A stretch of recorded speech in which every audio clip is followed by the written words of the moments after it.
Harry 488. Where's mine?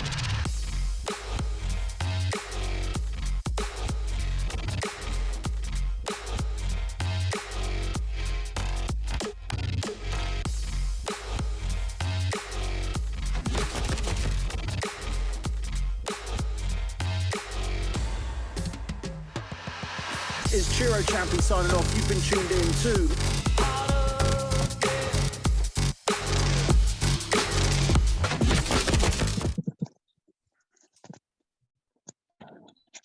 Hello, Chiro.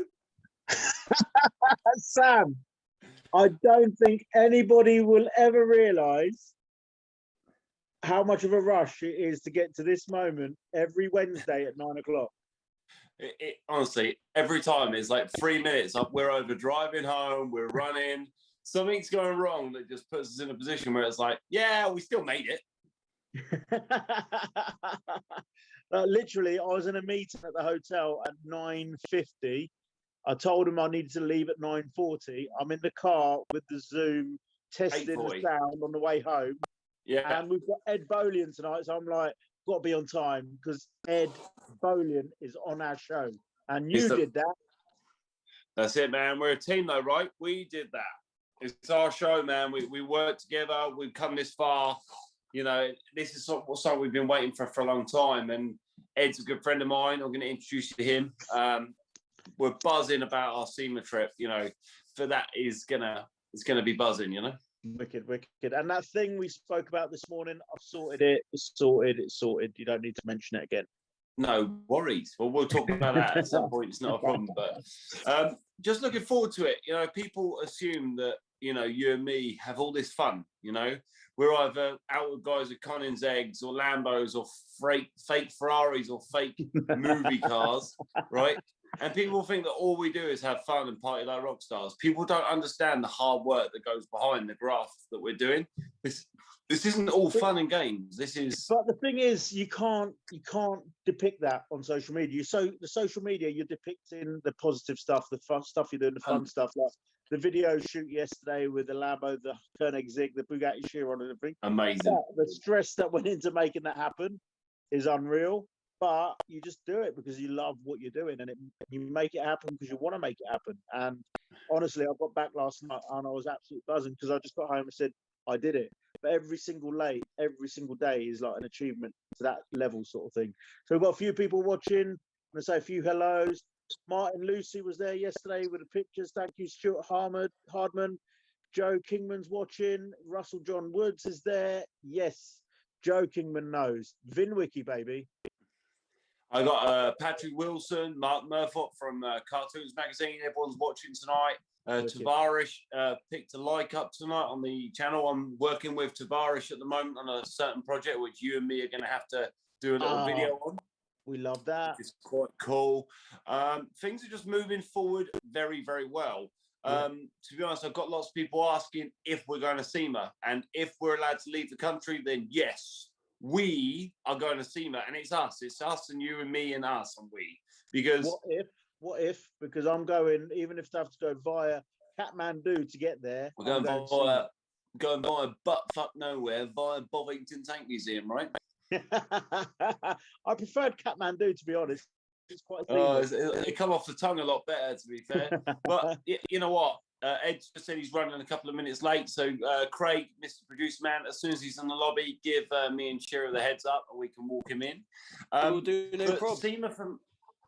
SEMA for me, man. I'm loving the tracker. I just got another gift from Pop Bang Color, one of our previous gifts. It's my DL25 Lamborghini tractor, my other Lamborghini tractor.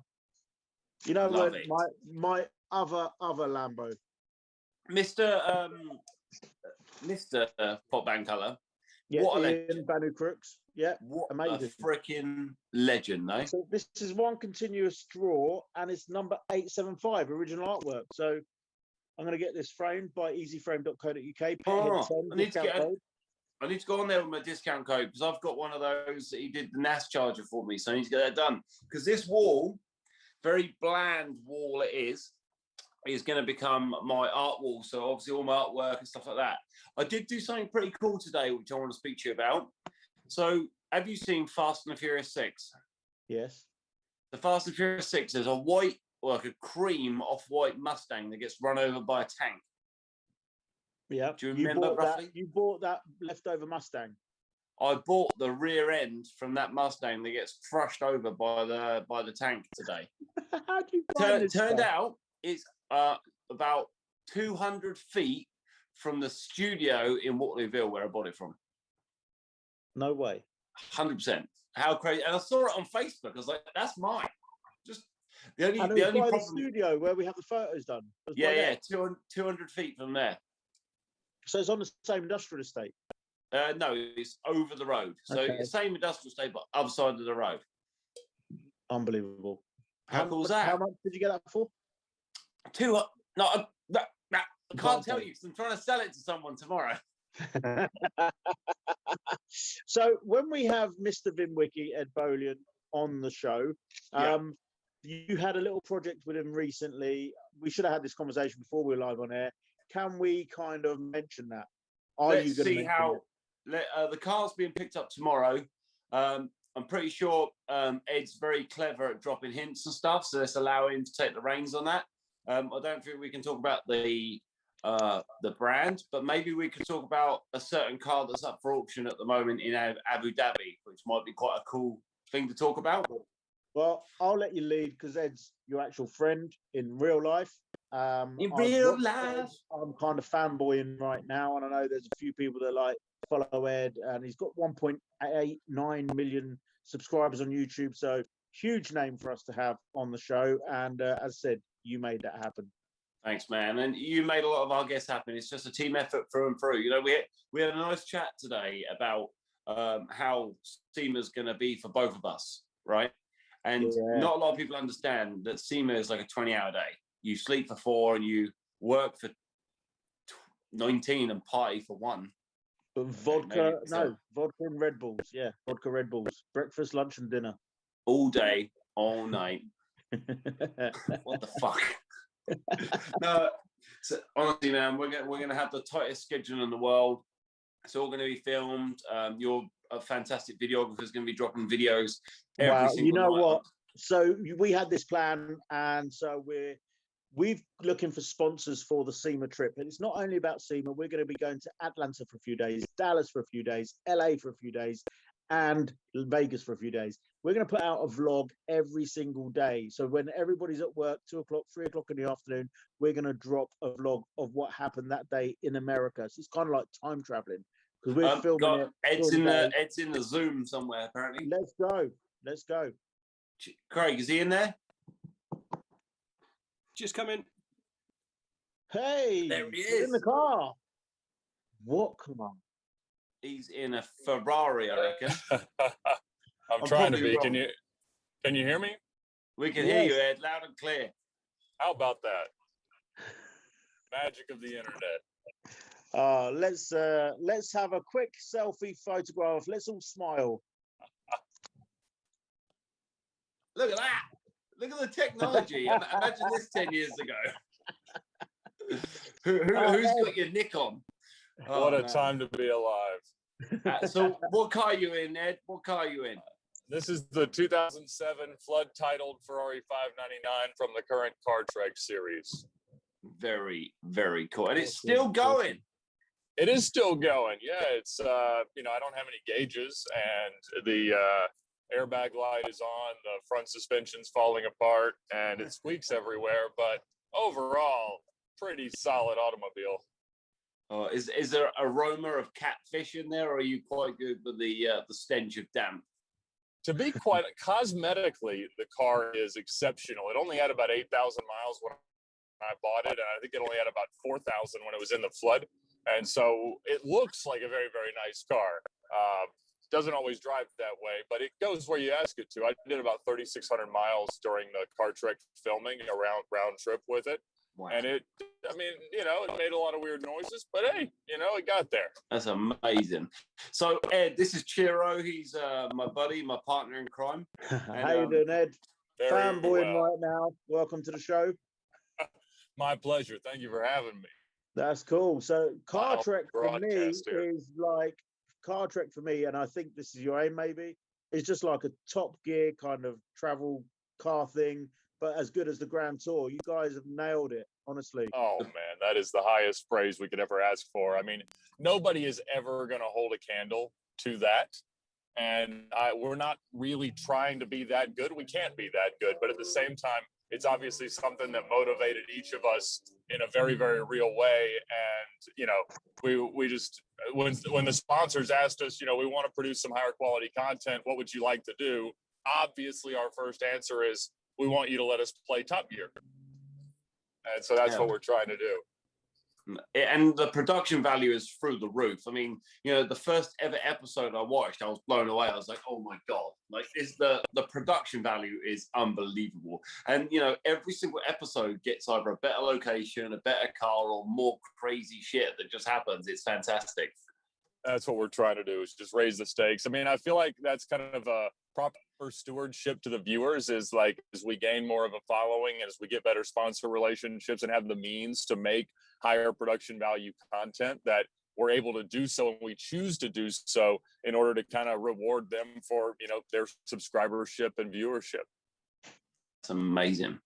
We, me and Chiro were talking about, we're going to be doing 10 days across the US. We're going to be coming to Atlanta to see you. We're going to be going to, where are we going? We're going to go to LA. We're going to be going to Dallas. Dallas, LA, drive to Vegas. Perfect. That's it. And you know, it's just me and Chiro and a videographer, just three of us. You know, three's enough. You know, you know, as I do, Ed, situations happen when, you know, you're in the right place at the right time. If there's four or five of you, you know, the likelihood of being invited somewhere is a lot less likely. When there's two of you, you know, two's not too much of a crowd. Our videographer will be working his ass off in the hotel room, smashing out the videos every single day. So, you know, film all day, video at night, and it'll be every single day. Bless his cotton socks. He's only 19, so he can't be going out in Vegas. Perfect. That's an ideal restraint, so he doesn't get the temptation.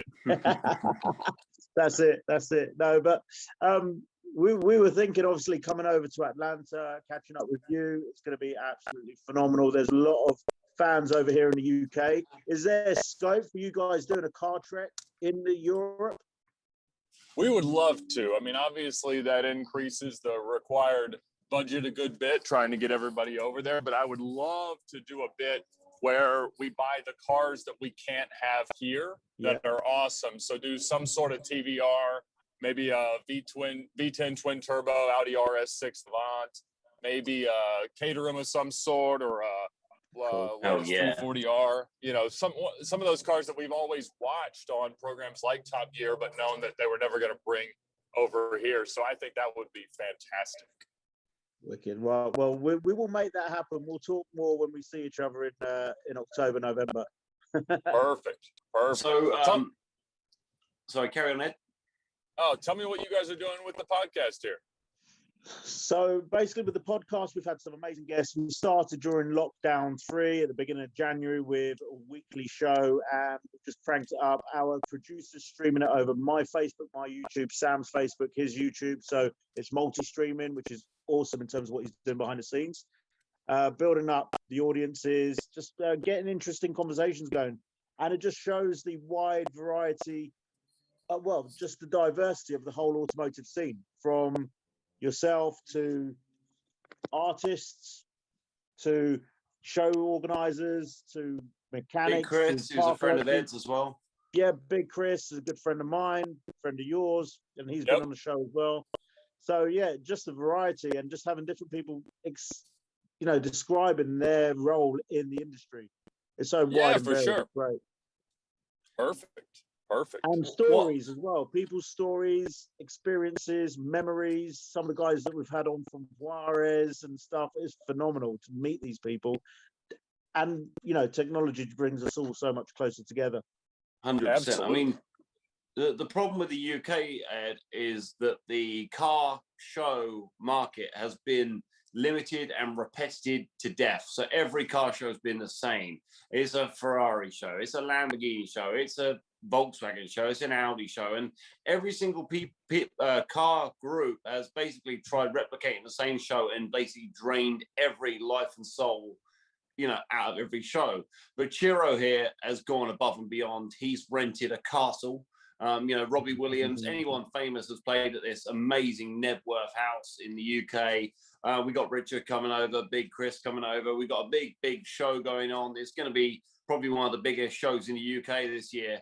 And, Chiro's got some ideas that, maybe could involve, Car Trek or whatever, or something like that, maybe next year, or some different ideas. But, it's about breaking the mold. And I think that's what me and Chiro are doing here. This isn't just about what names we can get on. It's about the experiences, talking about all different aspects of life day to day, Perfect. That's what we need. I've got a couple of questions coming in. Sorry, Sam. I've got a couple of questions. Go for it, Kira. Ed from Joe Kingman.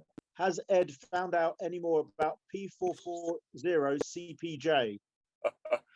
I do appreciate that, Joe. I have actually. I got a message a couple of days ago, potentially just trying to extort me out of some money, but he claims to have a lead on the current location and a tie to the current owner. So we'll see. I asked him to give me a little bit of proof of life, send me a picture I haven't seen on the internet, and then I'll be more than happy to pay his demands. But nothing just quite yet. But it definitely appears to still be in Mexico. And, well, the actual car that should have that license plate is. We know that P440 CPJ has been illegitimately used on the GTR, and that car now has a new number plate and registration and a new owner. But a fascinating tale to have been involved with, and we're still chasing, that's for sure. Phenomenal. So I've also got one. Sorry, carry on. Go throw the questions out, Chiro, while they're coming in. I've got a question for all three of us. This question divides so many and is very opinionated.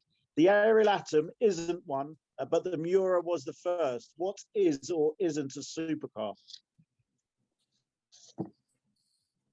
There you go. Why don't you guys offer your opinions first? So I'll follow. Yeah, so for me, I think Porsche is the one that I struggle with the most. GT3 RS, GT2 RS, the Turbo S, etc. They're supercars. But when you get Cayennes, Boxsters, they're not supercars. They're sports cars. Similar to the 720S, McLaren is the supercar. But the 570S is what they call a sports series.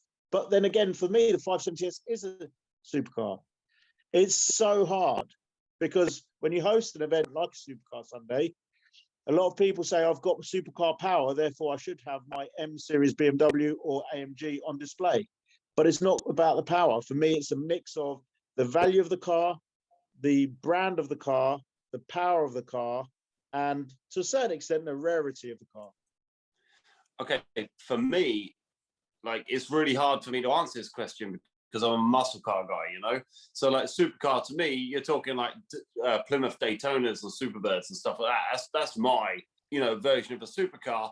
But I kind of think that you've got to open that book of what people's opinion is of a supercar, because a supercar is normally something that is probably 2 or 3 years salary to that person, if that makes sense. So, someone going to work and he's on $20,000 a year, he looks like a C63 and he's like, oh my God, I got myself a supercar, It's the same principle. It's a rocket ship, it's a V8, it sounds amazing. And then, the guy that's on 100 grand a year, his opinion that a 300 grand is a supercar. So that's my kind of opinion. It's your brain and how you kind of brought up, I suppose. That's great. I think what you're talking about there, though, is a dream car. And I think we all need to have those cars that we aspire to. And an Ariel Atom or an M3 or a C63 can always be that. But I think for a supercar, there's a requisite level of performance, but it doesn't have to be a world-beating level of performance. It doesn't have, a Corvette Z06, while being a high-performance car, or a Dodge Viper, is not necessarily a supercar. There are some rare examples, some really, really kind of emotionally engaging cars that might get there. But that's where I think there's both a rarity kind of / significance element to it, and certainly a presence, how you feel when you see a car.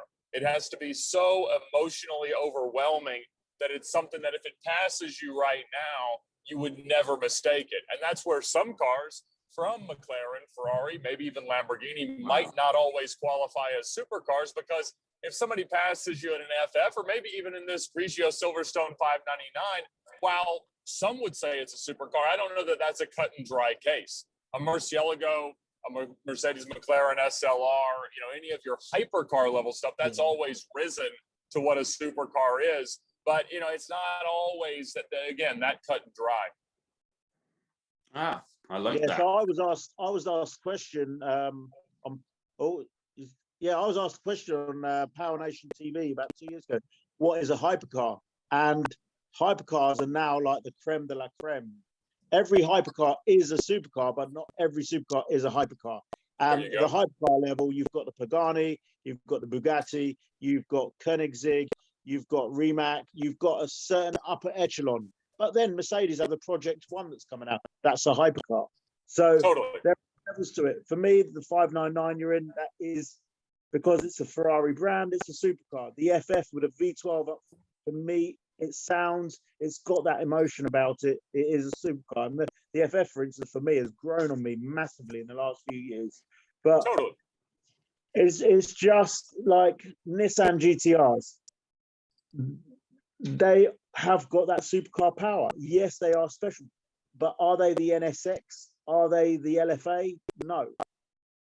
100% agree with you. 100%. A lot of commotion and talk is going on. Obviously, Donut Media. Everyone's done this video recently about this Lycan that they're selling at W Motors, and isn't this? It feels like they've just done clickbait. Is this a real car? Is this W Motors a real company? Is this fraudulent? And Casey's gone out and done a half-an-hour video on basically against. Basically backing up the people that have been sponsoring him, which is fair enough. If someone gave you some shit, Ed, I'm pretty sure I'd be doing a 20-minute video going, hey, this guy's a good guy. Now back off, otherwise he'll make a Hot Wheels track that will, beat your child's Hot Wheels track, all right? It's just science. But what's your opinion on the W Motors fiasco that's going on at the moment, Ed? W Motors has done something that very few people have been capable of. They achieved at least a coach-built car and manufacturer status, which I think is an absolutely phenomenal thing, that in that rarefied hypercar space, only a few brands have been able to do. Now, obviously, the cars are significantly done by Roof, but they are branded, they are marketed, they are promoted by a real entity that has sold real cars, and they're trying to do things. I mean, we can't compare what they're doing to what Koenigsegg and Pagani and Ferrari and Lamborghini are doing, because we're talking about what those companies would have been like in their infancy, where Koenigsegg, it took them over a decade to sell 100 cars, and it appears that with the Finier that it may take less time than that for W Motors Lycan. But at the same time, they're certainly strange. And I think that goes with the territory for a company that like they are.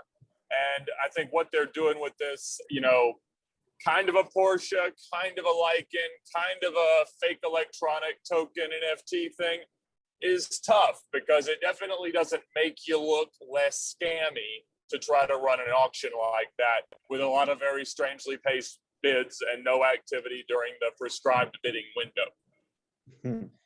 It is quite funny when you look at the bids. You wonder if that's different people's currency from around the world that is accumulating to these very, very strange numbers.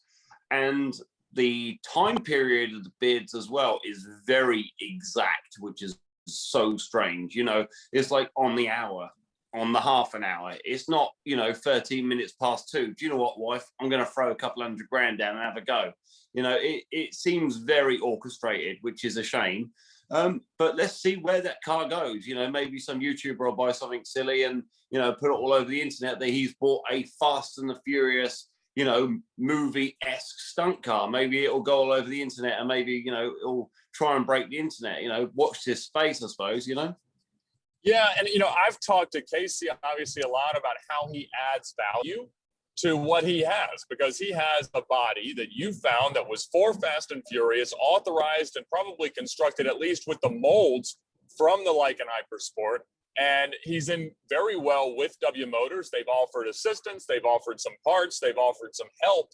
And, you know, there's different things he can do, like real badges, like potentially the assignment of a VIN that I've talked to him about. And that's what it was strange to me that they didn't do with this car. I mean, leaving it rough is one thing, but leaving the mirrors off of it since the movie came out, leaving a lot of the stuff just looking so unfinished, to me, it was a weird play. And I'm not crazy about the way that the car was presented with respect to, you know, them essentially offering what would be like the 8th or 9th hypersport that would really exist as a functional automobile. There's no airbag left in it. There is decals hanging off it. The seats look like they were made out of papier mâché, you know? Like, it looks dog shit. And I'm not even like joking. It looks horrendous. I mean, the one I pulled out of that field for like a couple of $100 looked better from 20 feet. And you know, Casey has done that car justice. I mean, fair play to him. I mean, I don't know where the car is, Casey. Come on, like get some videos out there. Show us what's happening, because you know everyone asks me what's happening. It's an hour and a half north of me getting painted right now at a Porsche race shop and a Porsche authorized body shop. So it's in the right place. It's going to get there, but you know, it's tough. I mean, those kind of projects, and Casey is a pie in the sky dreamer that the world very much needs. But at the same time, he massively underestimates the time required to do a full custom car. And so, you know, he'll be well over a year into it, obviously, but at the same time, it is becoming a real thing and a great thing. So I can't wait to see it. Hopefully he can get that down to SEMA, maybe. Like, I can still get him a spot. That's not a problem. You know, my sponsors told him that they would hook him up with, you know, what he needs. They haven't been contacted by him, which is fair enough. But you know, if he needs it, it's there, and I'm pretty sure, you know, we can all work together at SEMA this year. You consider last couple of years, and obviously last year SEMA wasn't on, but the year before you didn't go to SEMA. Is SEMA something you've been to, want to go to? You know, I haven't. I've spent most of my time on the OEM side or the dealership side, where honestly, aftermarket stuff just makes things very complicated to sell. However, it's such a networking thing. It's certainly on my list. So I'll certainly try to make it out this year. So let's make that happen. Let's do it. You need tickets, just let me know. I've got tickets coming out my ass. So, you know, if you need tickets, let us know, and maybe we can have a few lemonades, because you know, it'd be lovely to actually hang out with you without the you know. Sam, I gave them your name and details, and your title on your ticket is T-Boy. T-Boy, wow. I'm not allowed to legally say what your title is, Chiro. Sorry. Oh, you know, at the end of the day, Ed, we're so proud that, you know, you guys are moving forward progressively every time with these kart treks. You know, it's fantastic to watch how it keeps moving forward. Is there any kind of like little gossip you can give us about the next one, the next episodes that are coming up? Is, you know, any little things you can throw at us? Oh, for sure. So we just released today our track test of the car, and that went great. We and then tomorrow, or well, the next episode will be on Friday, released at noon Eastern time in the US, and that'll be the start of our road trip. The premise was, and we really tried to pull out all the stops with the storyline, the plot line, and the goals of Car Trek 4. So Cheap Ferraris is obviously perfect for YouTube. It's certainly on brand for all of us, but then the idea of not just doing a fixed location or a set of, you know, very neatly arranged challenges, but to try to go 1,000 miles in these cars and to land at what we consider to be the greatest road in America. And so that will be the next 3 episodes, is getting there and then figuring out, is it as good as we'd heard about it? So it's an awesome journey, and the cars certainly never cease to entertain. We end up in some, you know, difficult spots, but I'll be honest, it was one of the greatest trips of my life. I think the idea, not only to be able to take the drive on a trip like that, but very significantly, the way you bond with your friends and the experience and just the whole package of the privilege of being able to do something like that was certainly not lost on any of us, me in particular. It was an epic, epic journey. That's amazing. If you ever need anyone to step in and give you a hard up challenge where, you know, you're going to have to be broke as I am in my shed down the bottom of my garden, I'm more than happy to stig you up and pass you your call cards one day if you need it. I do appreciate that. We're we've got some ideas for the next one that I think will be a lot of fun. We're going to start filming it in a couple of weeks at Amelia Island. And so it'll begin with our personal dream cars, and just kind of honestly a thank you to the audience and the fans and the people that have been able to support us along the way, that have allowed us to buy those cars that we dreamt of. They may not be the most expensive cars in the world, but will be in my LP640, Tyler's SLS, and Freddie's Aston Martin DBS, and do a trip leaving from Amelia Island. So that one's just going to be a blast. We got some great stuff planned. That's amazing. Amazing. Do you have any? Go on, Stan. Carry on, Chiro. No, obviously we've done this whole car trek for on the cheap Ferraris. I don't know if you've heard of my friend Scott Rattarossa. His thing is cheap Ferraris, and he's got the 512 BBI at the moment that he's rebuilding. Yep. I've been to see him 2 or 3 times. We were ice blasting the engine and some of the body about 3-4 weeks ago, and that build is phenomenal. And what he does is truly awesome. But I know he's a fan of yours as well. So very mutual there. He's doing some awesome work, and I love both the search and then what happens afterwards. I mean, it's very akin to things that I've done chasing these seized Carrera GT in Brazil, or the McLaren F1 in Mexico, or anything like that. I mean, I was trying to buy a Koenigsegg with a cracked engine block out of Russia a couple of months ago, and it just, we're always looking for those kind of diamonds in the rough and treasures hidden in a barn somewhere. And he is finding them, and he is making them work. So doing God's work there. Yeah, no, love him. I'll pass on the message. I don't know if he's watching tonight because he's always so busy on that car. But thanks, Ed. That's awesome. Ed, do you have anything to say about what we're doing? Like, is there anything you want to just throw out there at all to anyone? A certain something is being collected tomorrow, but I didn't know if there's any sort of hints you want to put out there at all. Oh, that's up to you, man. I'm good with whatever you want the world to know, but it has been a very, very exciting project for the last month, and I thank you for letting me be a part of it. You know what, Ed? There's people you meet along in your life, like I told you once before. Money's printed every day. Friendship is priceless, and when this opportunity arose, I asked Ed, "Do you want to be a part of it?" He jumped at the chance. He trusted me. He believed in me, and I delivered. I hope I delivered, and and it'll all be out to show pretty soon. So watch Ed's space, and it's been an amazing thing to be a part of and to be a team with. So thanks for that, Ed, as well. Oh, my pleasure. That was an amazing find and an even better flip. That's it. I think it was like 3 hours, wasn't it? From the minute I picked it up to the, I think it was the drive back. I picked it up at like 9:30 in the morning, and by 11 I had it provisionally sold. So that's right. I've been part of the emotional journey you've been through, Sam. The excitement in the morning. Chiro, I did a deal. Okay, cool. Next day, the deal's falling apart. The next day, we're going to be fine. I can feel it in my Bojangles. Do you know what? About this whole conversation, we've been half an hour. Ed's been driving the whole time, and every time I'm just looking out of your rear window and checking out the scenery. It's like, it's not green screen. It's real. He's driving the car. He's not in his shed. No. Garage. Sorry, garage. That's right. That's right. And I'm not hunched over a chair in the studio either. It's Ed in his unnatural habitat. This just feels much more natural, actually. It's awesome. That's great. We've got another question. The Yaris GR. With the runaway success of the Yaris GR, do you all see the return of rally homologation?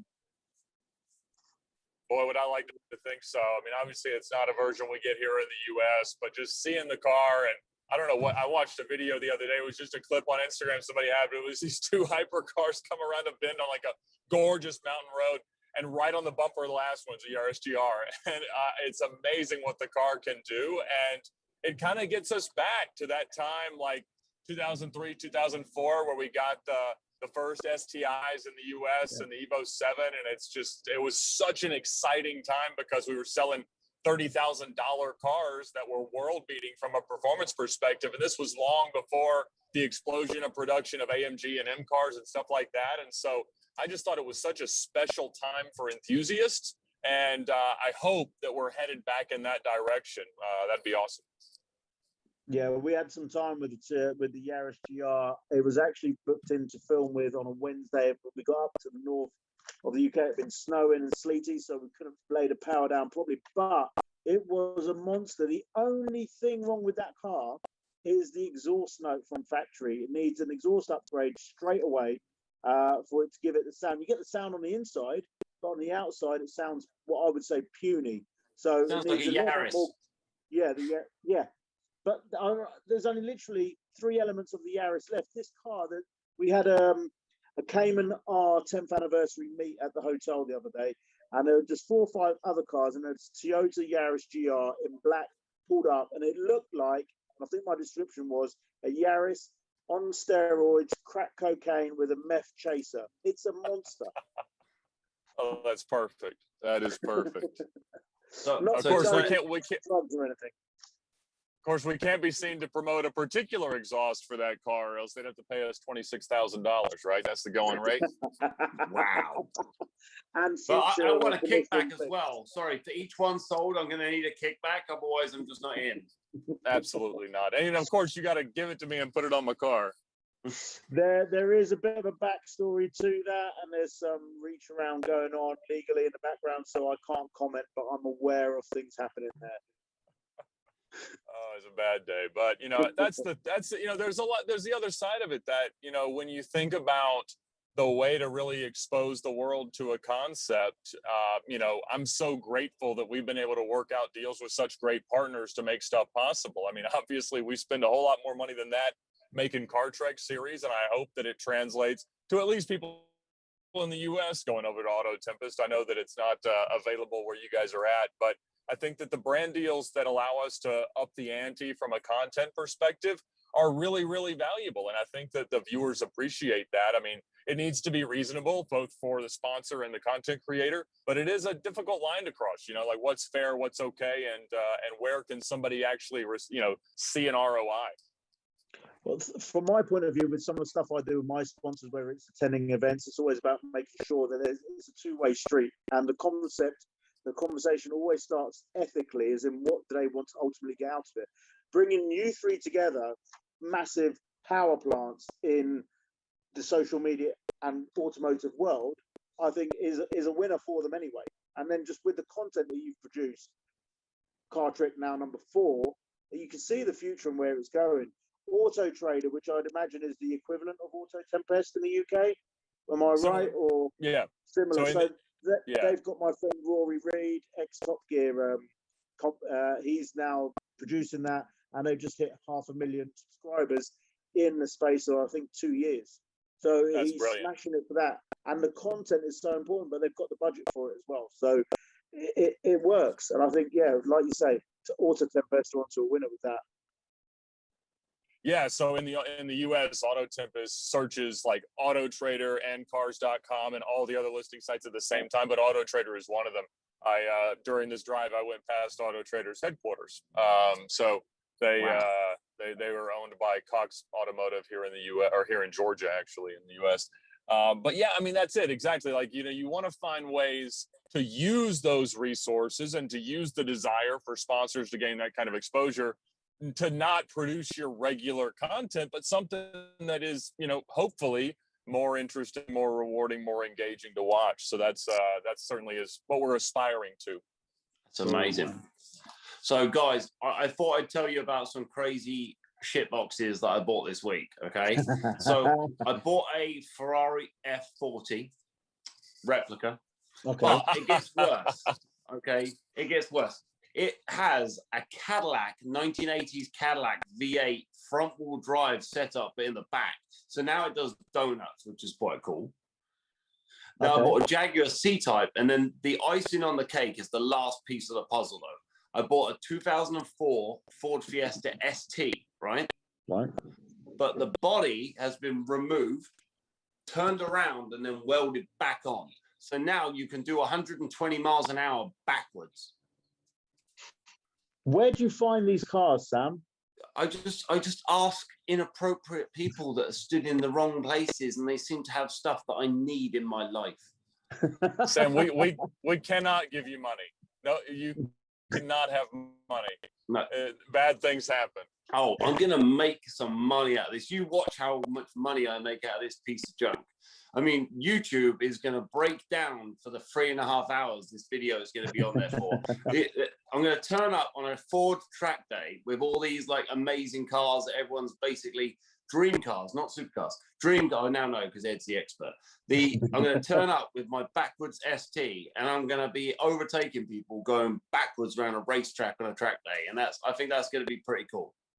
How do you get these by your wife as well? Do you tell her you want them or that you need them? Because there's a significant difference there. No. I just tell her that I'm going to make like $8,000 on the Ferrari F40. I'm going to make $8,000 on the Jag, and she doesn't need to know, but the Ford Fiesta was thrown in on the deal for free. It didn't cost me $5,000, honestly, but it was thrown in on the deal. And then I'm going to sell it, and somebody will buy it because I'm pretty sure like someone's going to want it for marketing, right? That's it. Receipt. Foolproof plan. Everyone's a winner. He's just told his wife how much he paid for the ST. Oh shit! The internet's off. We should be all right. That's it. Thank you, Ed, for coming on tonight. I hear you're on the way to the airport tonight. Hopefully, it's something fun for you. It should be. It's actually to try to fix something on this car with a friend that happened to be coming through out of town. So we'll see how that plays out. Unlikely to be successful, but possible that they'll have to call off future flights to Atlanta because this thing is on fire near the runway. I like that. I like it a lot. Thank you so much, Ed, for coming on. Appreciate it. Ed. I appreciate it. You guys enjoy the rest of Car Trek, and thank you so much for having me. And let me know about your event. I'll see if I can swing over there. Awesome, man. Yeah, awesome. Look forward to seeing you at the end of the year, and hopefully it's SEMA. Oh, that sounds great. All right, y'all have a great day. Take care. You too, buddy. See you later. What? There you go, Churro. Dude, what a dude! He's just a nice guy. And how simple is that? Right. It's like this morning I was at Auto Finesse with James, the owner, and literally 3.5 hours of just talking cars. And twice during that conversation, we just said, just how cool is it just to talk about cars and have a smile on your face and talk cars? And at the end of it, shook hands and get involved with a couple of events. And same with Ed. He's just casually driving his car, and it's just natural to talk about cars. Isn't it quite funny that he drops that in the end? Just let me know. Maybe I can get over. Boom. We talk in September, right? I'm kind of thinking that's where he's going with that. Well, we'll have to sort something out. I don't know how relationships with people go per se, but maybe he's talking this one, maybe he's talking the next one, but that's kind of a cool cliffhanger to be on. And it was amazing to bring him to the room. You know, he's such a smashing guy, you know, just talks like a guy, like a normal guy, man. He's just a cool guy. Yeah, wicked. Thanks everybody for tuning in. Listen, we've got some major events dropping. Next Wednesday night is the first Petrolheadonism.Club nights at Findon. It's a car show for everything: classics, supercars, Americana, and highly modified, and anything that's interested. Book it in, come down. Food, drink, music, and just smiles. That's what it's about. Then we've got Ford versus Vauxhall. You got a Ford, haven't you? It goes backwards, doesn't it? Ford versus Vauxhall. Fuck you, right, it does. We've got the Empire event, 23rd of May, and we've got Supercar Sunday. Hasn't even gone out yet. 6th of June, new event, just dropped. You missed one. 31st of May, the Americana Day. I was going to get there. How did I forget that? So literally flyers just getting finished off, and then working out the ticketing system, because the 17th of May, we should be able to open up a little bit more and be de-restricted. But most of the country has been vaccinated, but we still have to wear a mask. Don't get it, but there we go. On that cliffhanger, producer, thank you very much. Good night from me. And good night from me. Run that VT, Boris. Cheers, guys. Thank you. Thanks again. See you later.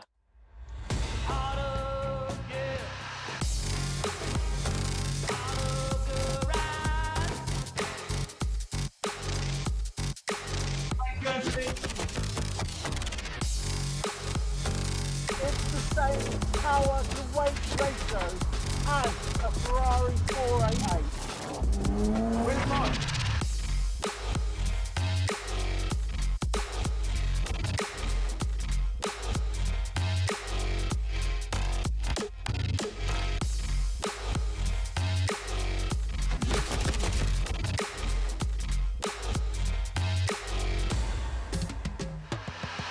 Is Chiro Champion signing off. You've been tuned in to